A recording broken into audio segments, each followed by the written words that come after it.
Hello friends, welcome back to KGC। और आज हम लोगों को क्या करना है, हमारा chapter major domains of the earth start करना है। और ये हमारी ज्योग्राफी की सीरीज़ चल रही है क्लास 6 की, उसका ये टॉपिक है मेजर डोमेन्स ऑफ अर्थ। इसमें हमें क्या क्या रीड करना है, लेट्स सी। ठीक है, तो पहला है कॉन्टिनेंट, हमें कॉन्टिनेंट्स के बारे में पता होना चाहिए, तो कॉन्टिनेंट पढ़ना है। ठीक है, फिर उसके बाद है सेकेंड पॉइंट ओशियंस। ओशियंस क्या है ये हमें देखना है, कितने ओशियंस हैं ये देखना है। देन है लिथोस्फीयर। व्हाट इज़ लिथोस्फीयर ये देखेंगे हम लोग कि लिथोस्फीयर क्या है, अर्थ में कैसे इंपॉर्टेंट है। हाइड्रोस्फीयर क्या है, एंड देन है लास्ट टॉपिक बायोस्फीयर। तो इतने कंटेंट हैं ये जो हमें पढ़ना है हमारे इस चैप्टर में। तो चैप्टर को स्टार्ट करने से पहले प्लीज़ यार लाइक करिए, शेयर करिए, सब्सक्राइब करिए और सब्सक्राइब कर लो चैनल को, जिससे और बेल आइकन प्रेस कर देना, जिससे कि आने वाले हर वीडियोस आपको जल्दी जल्दी नोटिफिकेशन में मिल जाए। ठीक है, तो ये हमारी ज्योग्राफी की सीरीज़ चल रही है और हम लोग ऑलमोस्ट ख़त्म करने ही वाले हैं। और ये हमारा चैप्टर है major domains of the earth. इसके पहले यार एक चैप्टर था मैप। ओके, तो मैप्स में मुझे कुछ ऐसा इंटरेस्टिंग लगा नहीं, और आई डोंट थिंक सो कि उसमें आपको कुछ बताने की ज़रूरत है, बिकॉज वो चैप्टर बहुत ही ईजी है। उसमें मैप क्या है, why we use maps, maps क्यों बनाए गए, इंपॉर्टेंस क्या है, ये सारी चीज़ें हैं जो इतना कोई इंपॉर्टेंट है नहीं हमारे एग्ज़ाम परस्पेक्टिव से। और क्या है कि हम लोगों को मेजर थिंग्स पढ़नी है ना, इम्पॉर्टेंट। तो अब हम लोग आगे जाते हैं। सो हमारा वेरी फर्स्ट टॉपिक है कॉन्टिनेंट। ठीक है, तो हम लोग देखते हैं कि कॉन्टिनेंट क्या होते हैं, मेजर डेफिनेशन क्या है कॉन्टिनेंट की। ठीक है, तो आते हैं हम लोग इसमें देखते हैं कि कॉन्टिनेंट्स क्या हैं। There are two main divisions of the earth surface. The large land masses are known as continents and the huge water bodies are called ocean basins. तो है क्या यहाँ पे, तो ये है हमारा मैप वर्ल्ड का। ठीक है, ये वर्ल्ड मैप है। यहाँ पे हमको कॉन्टिनेंट्स और ओशियन सारा कुछ शो किया गया है। ठीक है, तो ऑरेंज पोर्शन है ये North America, then yellow portion South America, and then purple portion है Europe, and green is Africa, and then Asia जो कि येलो में ही है, थोड़ा सा डिफरेंट है, एंड पिंक है ऑस्ट्रेलिया। ठीक है, तो ये हमारे मेजर कॉन्टिनेंट्स हैं जो कि 7 होते हैं। ये लैंड मासेस होते हैं। लैंड मासेस क्यों होते हैं, क्योंकि ये लैंड है। ठीक है, यहाँ पे लोग रहते हैं। कॉन्टिनेंट 7 कॉन्टिनेंट्स हैं जहाँ पे बहुत सारी कंट्रीज़ हैं और लोग रहते हैं। सबसे मेजर, सबसे बिगेस्ट कॉन्टिनेंट, बड़ा कॉन्टिनेंट है एशिया, क्योंकि वहाँ पे मैक्सिमम पॉपुलेशन एरिया वाइज देखा जाए तो वो बिगर है, और maximum population of the world इस कॉन्टिनेंट में, एशिया में रहती है। India is also a part of Asia. ये हम लोगों को कॉन्टिनेंट्स को देख के समझ में आता है। देन हमारी अर्थ में वाटर बॉडीज़ भी हैं, जो पूरा ब्लू पोर्शन है वो पूरा वाटर बॉडीज़ हैं। तो ये वाटर बॉडीज़ क्या हैं, इनको हम लोग ओशियंस बोलते हैं, सीज बोलते हैं। ठीक है, तो मेजर 5 ओशियंस हैं, पैसिफिक, एंड उसके बाद 4 ओशियंस और हैं। ठीक है, तो अभी हम लोग ओशियंस पे जाएंगे, उसके पहले हम लोग पढ़ रहे हैं कॉन्टिनेंट्स। तो कॉन्टिनेंट्स हैं लैंड मासेस। ठीक है, major land masses in which people live are called continents. Okay, तो अब ये वाला मैप देखिए, उस वाले में थोड़ा सा क्लियर नहीं हो रहा था, ब्लर हो रहा था, क्योंकि वो आपकी बुक में है मैप, आप उसमें देख सकते हो। ये मैंने अलग से मैप लगाया है, ये वर्ल्ड का मैप है। ठीक है, तो यहाँ पे सबसे टॉप पे देखिए क्या है, सबसे टॉप पे फर्स्ट नंबर पे लिखा है आर्कटिक ओशियन। ये हमारा ओशियन है। ठीक है, ओशियन है, आर्कटिक ओशियन। देन नीचे लिखा है पैसिफिक ओशियन, नॉर्थ अमेरिका के नीचे, कनाडा, ये सब नॉर्थ अमेरिका के ही कंट्रीज़ हैं। ठीक है, पार्ट है उसका। और ये पैसिफिक ओशियन, ठीक है, नॉर्थ अमेरिका के वेस्ट में होता है पैसिफिक ओशियन, ये वेस्ट पैसिफिक ओशियन है बाय द वे। ठीक है, फिर आता है ये जहाँ ब्राज़ील लिखा है, ये है हमारा साउथ अमेरिका। साउथ अमेरिका का कंट्री है ब्राज़ील, और उसके और अफ्रीका के बीच में है अटलांटिक ओशियन। ठीक है, अफ्रीका क्या है, ये एशिया से लगा हुआ है, जुड़ा हुआ है। ठीक है, तो इसके और ब्राज़ील यानी नॉर्थ अमेरिका, साउथ अमेरिका के बीच में है अटलांटिक ओशियन। ठीक है, देन एशिया के ईस्ट में है eastern Pacific Ocean, Pacific Ocean ही है ये, बट ये वेस्ट और ईस्ट नज़र आ रहा है। ठीक है, इसलिए eastern Pacific ocean. India is a part of Indian ocean. India के जो डाउनवर्ड्स में है श्रीलंका, और श्रीलंका के पास, श्रीलंका किसका आइलैंड है, Sri Lanka is also island. Okay, और ये किसका आइलैंड है, इंडियन ओशियन में आइलैंड है। ठीक है, ऑस्ट्रेलिया के अबव, ऑस्ट्रेलिया में नज़र आ रहा है। ठीक है, और ये हो गए, और एक है हमारा एंटार्क्टिक ओशियन। ठीक है, तो ये एंटार्क्टिक ओशियन एंटार्क्टिका के आसपास है। ठीक है, एंटार्क्टिका इसमें शो नहीं किया है, बिकॉज ये मैप एंटार्क्टिका को हाँ नहीं शो कर रहा है, नीचे साइड होता है। Just wait, I am drawing it.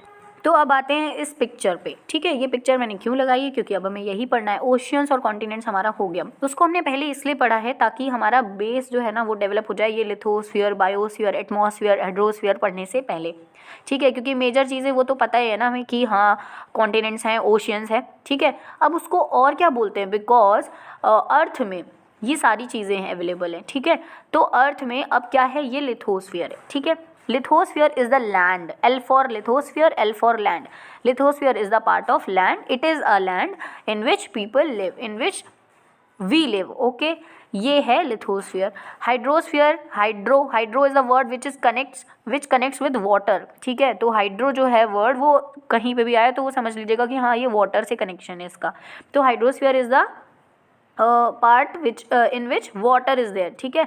Water है, अब वो ओशियंस हो सकते हैं, सीज हो सकते हैं, रिवर्स, लेक्स, पॉन्ड्स, ठीक है। ये सारी चीज़ें, ये सब हाइड्रोस्फीयर के अंदर आता है, ठीक है। इसको ये पूरा कलेक्टिवली इसको बोल रहे हैं, जैसे कलेक्टिव नाउन है, ये समझ लीजिए ऐसे, ठीक है। तो लिथोस्फीयर में आपके कॉन्टिनेंट्स भी आ जाएंगे, है ना, लैंड पोर्शन पूरा आ जाएगा, तो ये लिथोस्फीयर हो गया। और हाइड्रोस्फीयर में वाटर बॉडीज़ आ जाएंगी सारी, even oceans, seas, rivers, lakes etcetera, ठीक है, ये हो जाएगा। And now there is biosphere. ये बायोस्फीयर क्या है, तो हमारी अर्थ में जो लैंड है, लैंड में बहुत सारे ट्रीज़ लगे हैं, प्लांट्स लगे हैं, ठीक है। और लैंड मासेस में क्या है, ग्रीन लैंड्स है, ग्रीन लैंड नहीं, ग्रास लैंड्स है, ठीक है। तो ये सारी चीज़ें हैं जो ग्रीनरी से रिलेटेड, जो नेचर से रिलेटेड, ये बायोस्फीयर में आता है, ठीक है। ये बायोस्फीयर है, और इसकी वजह से, इस बायोस्फीयर की वजह से क्या बनता है, एटमॉस्फेयर, ठीक है, जो अर्थ के सराउंडिंग में है। लाइक हमारी अर्थ है ये, ठीक है, इसके सराउंडिंग में क्या है, atmosphere. Atmosphere is the surrounding of the अर्थ, ठीक है। तो ये है।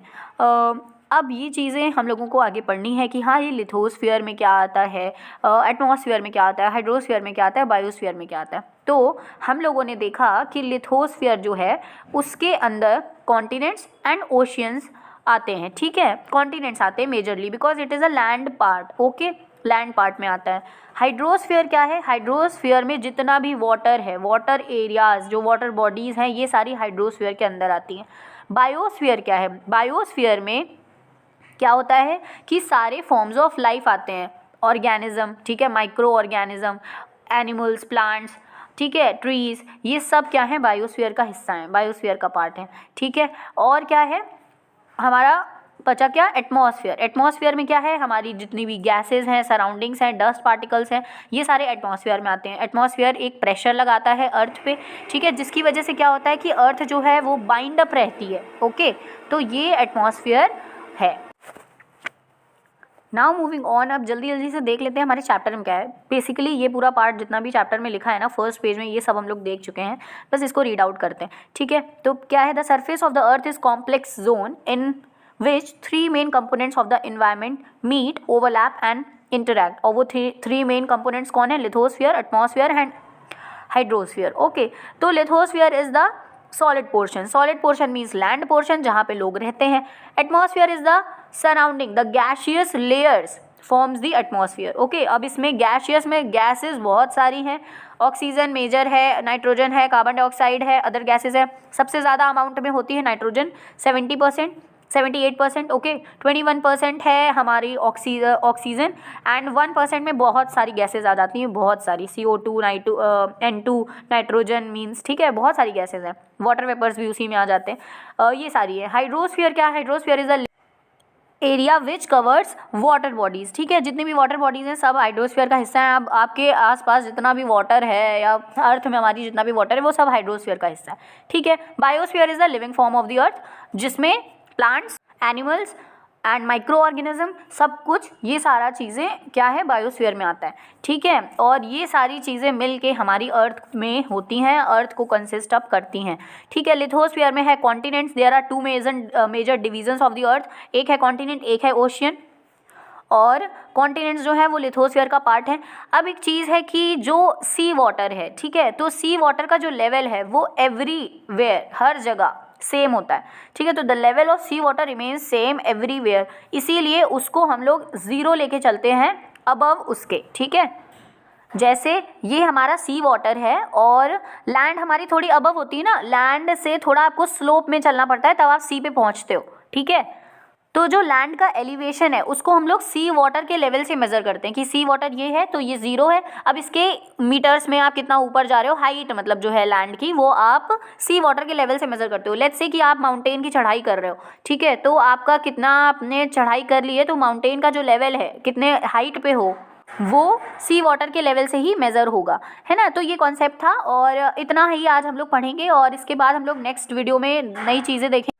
बेसिकली अब हमें कॉन्टिनेंट्स और इन सबको डिटेल में पढ़ना है, कॉन्टिनेंट्स को डिटेल में पढ़ना है, ओशियंस को डिटेल में पढ़ना है, एशिया, यूरोप, ये सारी चीज़ें हमें डिटेल में पढ़नी है। कितना लैंड मास है, क्या है, ये सारी चीज़ें पढ़नी है, ठीक है। ये हम लोग नेक्स्ट वीडियो में देखेंगे। तब तक के लिए thank you and please follow करिए चैनल को रेगुलरली और सब्सक्राइब करिए चैनल को, बेल आइकन प्रेस कर दीजिए जिससे नोटिफिकेशन मिलता रहे, और लाइक शेयर सब्सक्राइब ज़रूर करिए और कमेंट्स करके बताइए कि आपको क्या क्या चीज़ें समझ में आ रही, कौन सी नहीं समझ में आ रही। So I will tell you okay now bye bye and please do comment, okay. Follow करते रहिए चैनल को, बाय बाय।